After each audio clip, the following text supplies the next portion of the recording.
Luzon, Visayas, Mindanao at buong mundo. Ngayon ay Huwebes, December 14, 2023. Ako si Barbie Mulak at ito ang Balitang A to Z. Pilipinas, bahagi ng kauna-unahang Loss and Damage Fund ng UN Climate Change Conference. Sabi ko, maglabas kayo ng isang executive order na katunayan na pinapayagan nyo kami. LTFRB, tiniyak na makakabiyahe pa ang mga tradisyonal na jeep. Pero grupong piston, may duda. Tigil pasada, itutuloy bukas. At MMDA, naka-full deployment na para sa inaasahang Christmas rush.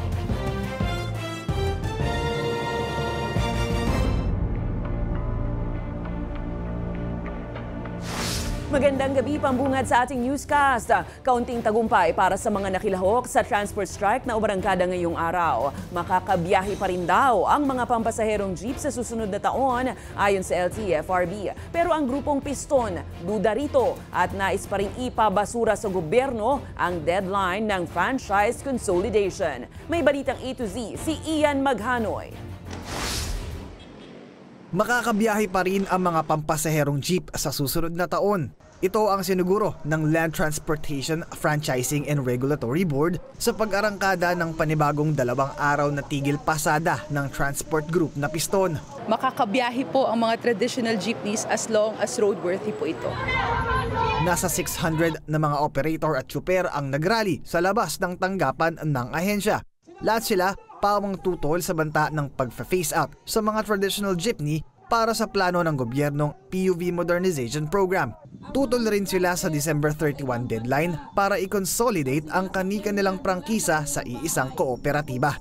Sa Metro Manila lang per se, more than 30,000 na unit ng traditional jeep ang hindi na makakabiyahe ng January. NCR lang yan. Yung UB Express pa, hindi na makakabiyahe dahil wala na silang prangkisa. Dahil sa pangangalampag ng mga grupo, lumabas ang liderato ng ahensya at niyaya ang piston at kilusang Mayo 1 sa isang dialogo.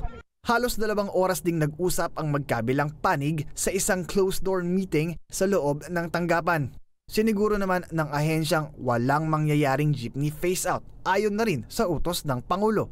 Yun nga lang. Basta po, firm na po ang ating chairman doon dahil yun naman po ang iniutos po at naging direktiba ng ating Pangulo, December 31, no extension. So that's non-negotiable po as of now. Yan na po ang direksyon ng Pangulo, ma'am, sir. Hindi na po natin pwedeng kontrahin yan. Pero ang pinakanunan dyan ay siyempre hinahamon na natin si BBM na muli niyang pag-aralan yung kanyang desisyon. Dahil ang nakasalalay dito ay hindi lamang kabuhayan ng driver, kundi mismo yung ating mamamayan. Ayon sa ahensya, pinagbigyan din ang hiling ng piston sa rehabilitasyon ng mga pampasaherong jeep. Hindi rin magiging sapilitan ang pagbili ng modern jeepney at ang pagbuo ng kooperatiba. Pero hindi malinaw kung anong mangyayari sakaling hindi makapag-consolidate bago ang deadline. Yung mga bagay po na kailangan na lang linawin, lahat po na may kinalaman sa cooperative management. Meron pong mga nangyayari sa loob ng co-op na kanilang napapasukan kung saan bigla na lang daw silang inaalis. Sabi ko, maglabas kayo ng isang executive order na katunayan na pinapayagan nyo kami. Nagpapatuloy naman ang koordinasyon ng LTFRB, Department of Transportation at Malacanang ukol sa issue. Habang tuloy pa rin hanggang bukas ang rally ng piston sa harap ng tanggapan ng LTFRB hanggat hindi raw binabasura ang December 31 deadline. Para sa Balitang A to Z, Ian Maghanoy. Samantala, batay sa inisyal na pagtataya ng Philippine National Police, wala raw masyadong naging epekto ang ginawang tigil pasada ng grupong piston ngayong Huwebes. Ayon sa PNP, bagamat may ilang mga pasahero ang nahirapang sumakay, nakatulong naman daw ang mga idineploy na mga sasakyan ng iba't ibang pamahalaan. Sa ngayon, nananatiling maayos ang nila ang sitwasyon. Samantala, simula naman bukas, itataas na ng PNP sa full alert status ang kanilang alerto at kapulisan bilang paghahanda sa simbang gabi at nalalapit na Pasko at Bagong Taon. Kabilang sa mga babantayan ng PNP ang seguridad sa mga simbahan, pasyalan, terminal at iba pang matataong lugar. pinaalala po ng ating Chief PNP sa ating mga regional directors na sila po ay lumabas sa kanilang mga kampo at bisitahin, magkandak po ng mga random inspection para siguraduhin na yung ating mga ikinasa po ng mga security deployment, particularly doon sa mga places of convergence po ay nasusunod po ito. At nakikita din po natin yung mga possible vulnerabilities na po pwede po natin i-strengthen.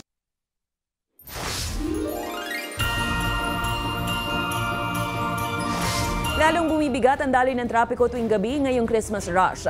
Yan na ang na-monitor ng MMDA habang papalapit ang Pasko. Pero asahan na mas bibigat pa raw ito simula bukas dahil araw ng sahod at pagsisimula ng simbang gabi. Papaano na lang kaya ang ilan sa ating mga ka-A to Z na wala pang nabibiling pamasko? Si Ace Cruz may balitang A to Z. Hindi na muna namili si Nanay Richelle ang panregalo kahit na nagpunta sa mall higit isang linggo bago magpasko. Saka muna. Saka lang muna mamigay. Mahirap pumili. Traffic pa ngayon. Tsaka pag sa Baclaran kami, siksikan dun.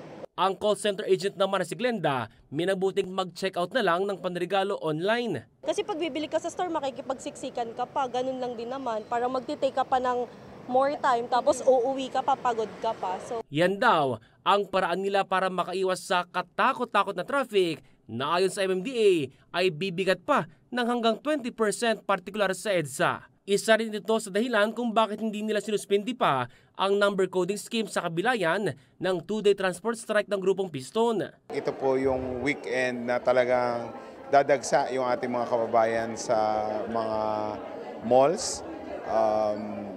Tsaka yung mamimili po ng panghanda dahil nga may sweldo, may bonus and all.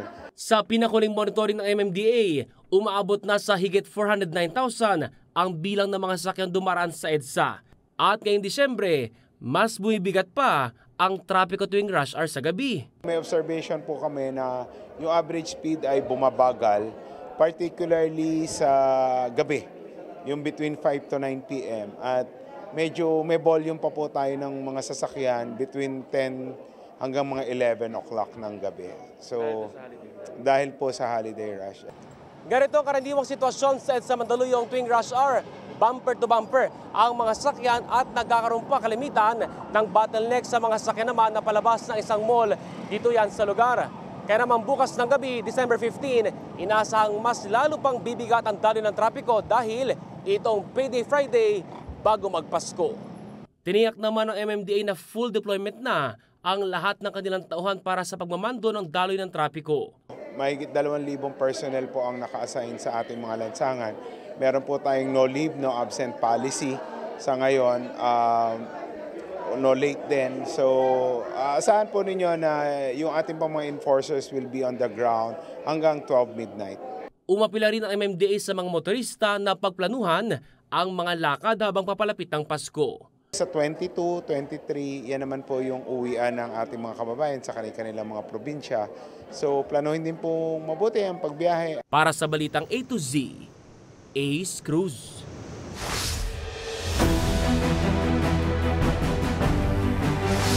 Mas may boses na ang Pilipinas para sa Loss and Damage Fund Board sa susunod na 3 taon. Naging miyembro kasi ang bansa ng naturang board. May Balitang A to Z si Billy Torres. Nakakuha ng pwesto ang Pilipinas bilang bahagi ng board ng makasaysayang The Loss and Damage Fund sa katatapos lang na United Nations 28th Conference of Parties sa Dubai. Paliwanag ni Environment Secretary Maria Antonia Yulo Loizaga, ang Loss and Damage Fund ay tumutukoy sa pondong tutulong sa mga vulnerable countries na makatugon sa mapaminsalang epekto ng climate change. Dahil dito magiging miyembro ng board ng Pilipinas para sa 2024-2026. Habang alternate member naman sa 2025. The main gain for us in terms of being the host of the board and being on the board itself is to continue to represent the vulnerable countries in the world that are developing and need to have special consideration given to these countries in order for us to, in fact, drive what should be the appropriate financing available for each of us. Aabot sa $700 million ang pledges sa nasabing pondo mula sa iba't ibang bansa kabilang ang Germany, UAE at United Kingdom. Of course, these are still pledges, because there needs to be a receptacle for the funds, no? So maybe I should address that now. Umaasa ito na maging operational na ang pondo sa lalong madaling panahon. We hope within 2024 there will be some progress, no, in terms of the organization and the guidelines that will be made available to those that need to access the fund. The idea is there must be urgency, there must be country-driven requirements met. Ikinatawa naman ni Pangulong Ferdinand Marcos Jr. ang pagiging miyembro ng board. And we'll keep working to make sure that the Philippines has a very strong voice when it comes to all the issues of climate change, of which we are very severely affected. Umaasa rin ng Pangulo na maging host ng nasabing Climate Disaster Fund sa bansa. Para sa Balitang A to Z, Billy Torres. Kumpiyansa ang National Irrigation Administration na makukumpleto nito ang ilan sa mga irrigation projects bago ang Abril 2024 na inaasahang magiging kasagsagan ng epekto ng El Nino phenomenon. Una nang nagbaba ang Pangulong Marcos Jr. ng 4 na buwang deadline sa mga ahensya ng gobyerno para matapos ang mga nakabinbin pang irrigation projects dahil na rin sa paparating na El Nino. Inaasahang makakaranas ng tagtuyot ang nasa 77% ng bansa sa susunod na Mayo. Itong Halaor Dam, tapos na rin ho yung 3 dams doon. So yung mga na-identify po namin yung mga delay noon, may habol naman po namin. Yung mga hindi namin mapatubigan talaga, humingi rin kami ng tulong sa DA para magbigay din sila ng mga high-yielding variety, crop diversification naman. Na-stranded ang isang whale shark o butanding sa baybayin ng barangay Tinalmud Viejo sa bayan ng Libmanan, Camarines Sur. Ayon sa Bureau of Fisheries and Aquatic Resources ng rehiyon, nasa 8 metro ang haba ng batang butanding na sinaklolohan naman ng mga residente. Dagdag na ahensya, posible raw itong naghahabol ng pagkain na alamang, kaya ito napadpad sa Pampang. Panawagan ng BFAR lalo na sa mga mangingisda, i-report agad sa kanila kung may mga stranded na butanding para magabayan kung ano ang dapat gawin sa mga ito. Sa iba pang mga balita, hindi pa man muling nagbubukas ang debate ukol sa pag-aamyenda ng saligang batas, nagpahiwatig na ng pagtutol rito si House Deputy Minority Leader Franz Castro. Ayon kay Castro, bukas naman ang Makabayan Bloc na pag-alaran ang mga panukalang pagbabago, basta't hindi lang raw gagalawin ang ilang probisyon, partikular na ang pagpapahaba sa termino ng mga opisyal ng gobyerno at ang pagbabawal sa mga dayuhan na makapagmay-ari ng lupa at public utilities sa bansa. Giit pa ng mambabatas, imbes na charter change o CHATSA ng 1987 Constitution, dapat raw unahin at tutukan ng liderato ng Kamara ang mga problema ng mga Pinoy tulad ng mataas na presyo ng mga bilihin. Ito yung priority ng mamamayan, hindi yung CHATSA. Kaya kung marami tayong time next year, yun ang dapat natin pagtuunan ng pansin. At itong CHATSA na ito, least of the priority of the people. Hindi naman tayo sarado doon sa federalismo o parlamentarismo, pero hindi dapat ito madaliin. Tiniyak ni Senator Robin Padilla na sisiya sa ating mabuti ang kredibilidad ng mga individual na nag-aakusa ng pang-aabuso mula sa Kingdom of Jesus Christ at sa religious leader nitong si Pastor Apollo Quiboloy. Pinaiimbestigahan kasi ni Senator Riza Ontiveros sa mataas na kapulungan si Quiboloy matapos ang mga alegasyong sinaktan at pinwersang mamalimos ang mga dating miyembro ng naturang religious group. Ginamit ni Ontiveros ang kanyang privileged speech para isulong ang investigasyon na magsisimula na sa Enero 23. Liban sa Senado, naharap din sa patong-patong na reklamo si Quiboloy sa Estados Unidos dahil naman sa alegasyon ng sex trafficking. Kailangan natin imbestigahan yung mga witness kung sila ba'y nagsasabi ng totoo. Kasi dito, ang tagal naman nanonood na rin ng hearing dito. Kukunti ang witness na nagsasabi ng totoo dito. Ang hirap na rin maniwala dito. Magsasabi ng statement kayo, kinabukasan, iba na yung statement. Susunod, Pilipinas nasa panganib dahil sa sunod-sunod na pangharas ng China ayon kay Gordon. Pero pagde-deploy ng warship, napapanahon na nga ba? At bagong MMFF Auditorium, binuksan na. Abangan ang kumpletong ulat sa pagbabalik ng Balitang A to Z.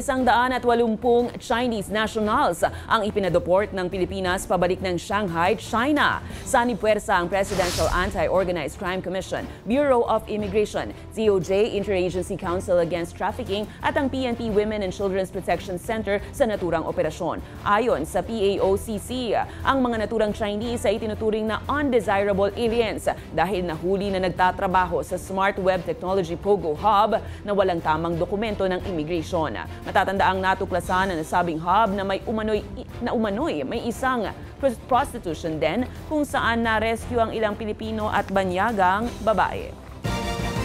Nabigo ang isinagawang unang bidding process ng Commission on Elections para sa pagrerenta ng mga makina na gagamitin sa 2025 national and local elections.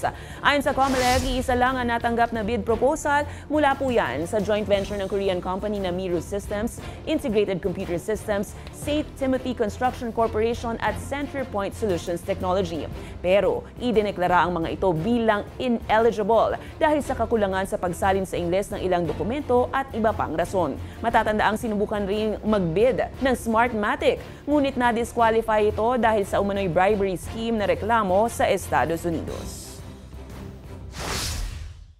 Magkakaroon ng mandatory review ng ating bidding documents and terms of reference saan nagka-problema. And then, walang choice kundi mag-i-issue po kami ng panibagong terms of reference. Magkakandak po tayo ng second round of competitive public bidding.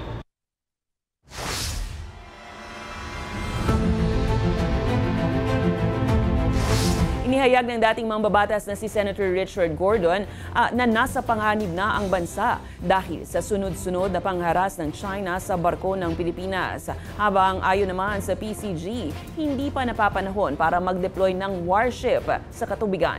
May balitang A to Z si Giselle Simon. Labis nang nababahala ang dating Senador Richard Gordon sa patuloy na panghaharas ng China sa mga barko ng Pilipinas sa sarili nitong teritoryo. My gosh, we are in danger more than we think. Tomorrow we can wake up and the Chinese are already in Palawan. Who will now be the big bully? They will still be the big bully. Ayon kay Gordon, sinusubukan lamang ng China ang pasensya ng bansa kung hanggang saan ang kaya nitong gawin para protektahan ang teritoryo. Kung kaya't dapat raw ay magsimula ng bumili at mag-upgrade ng mga military asset ang bansa. I reverse it. How far is China willing to go? If we say, all right, we're going to have action there, and we're going to put our money where our mouth is, and we're ready to train our people to be able to have a dogfight with Chinese planes. Samantala, nilinaw naman ng Philippine Coast Guard na hindi maaaring madaliin ang pagde-deploy ng military vessels sa West Philippine Sea. Ayon kay PCG spokesperson for the West Philippine Sea, Commodore J. Tarella, oras na mag-deploy agad ng military vessel, posibleng mas lumala ang tensyon sa pagitan ng China at Pinas. The reason why China Coast Guard has been deploying their Coast Guard vessels, it's because we are using a civilian indigenous boats, and it's only escorted by the Philippine Coast Guard vessels. And to emphasize, the Philippine Coast Guard vessels are white ships. Naniniwala rin ng opisyal posibleng maging agresibo ang China oras na mag-deploy ng warship sa West Philippine Sea ang bansa. If we're going to change the tone, if we're going to deploy warships instead of white ships, we can expect that the Chinese will also be escalating their projection of power. We can give them a better excuse to say that we're going to deploy our PLA Navy vessel as well. Sa harap nito, muling pinagtibay at pinalakas ng Pilipinas, US at Japan ang trilateral cooperation nito. Sa isang pahayag, pinagtibay ng tatlong bansa ang commitment sa malayang paglalayag at pagpapatupad ng international law sa South China Sea at East China Sea, ang pagpapanatili ng kapayapaan sa Indo-Pacific. Iginit rin to sa Beijing ang pagtalima sa 2016 Arbitral Tribunal ruling na kumukontra sa claims ito sa halos kabuuan ng South China Sea. Para sa balitang A to Z, Giselle Simon. May dalawang malalaking balita ang pumutok sa mundo ng volleyball, partikular na sa Premier Volleyball League. Una na rito ang pagbuwag ng F2 Logistics Cargo Movers sa kanilang volleyball team. Ayon sa kanilang statement, magpo-focus muna sila sa grassroots program nito at pagtulong sa ibang collegiate teams gaya ng De La Salle University Lady Spikers at University of Perpetual Help Volleyball Team. Nagsimulang mabuo ang nasabing koponan noong 2016 sa Philippine Super Superliga kung saan nakakuha ito ng 5 kampyonato at isa naman sa Philippine National Volleyball Federation Champions League for Women, tanso naman ang pinakamataas sa PBL. Samantala, inanunsyo naman ng Akari Chargers na tinanggap na nito ang pagre-resign ng kanilang Brazilian head coach Jorge Suazo de Brito. Sa ngayon ay wala pang napipisil na bagong coach, ngunit nangako ang koponahan na mas malakas na Akari sa susunod na mga liga. Sa aming pagbabalik, bagong MMFF Auditorium, silipin. Manatiling nakatuto, kayo ay nanonood ng Balitang A to Z.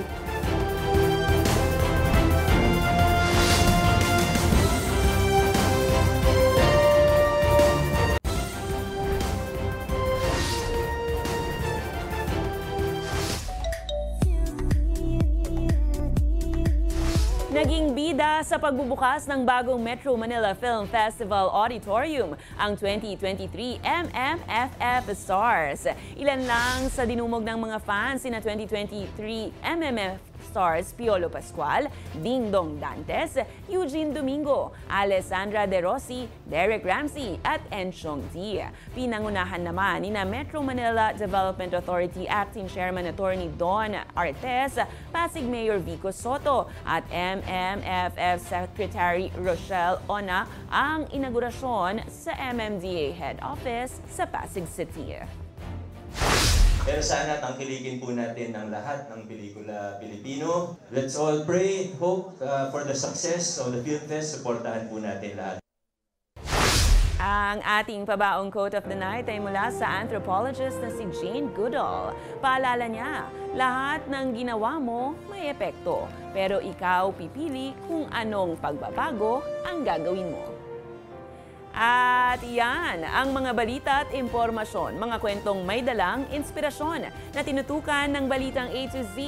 Kumpleto na po ba ang mga panregalo sa mga inaanak? Habol pa po dahil 11 days na lang, Pasko na. Ako si Barbie Mulak, maging maalam, makialam. Magandang gabi sa iyo, Pilipinas!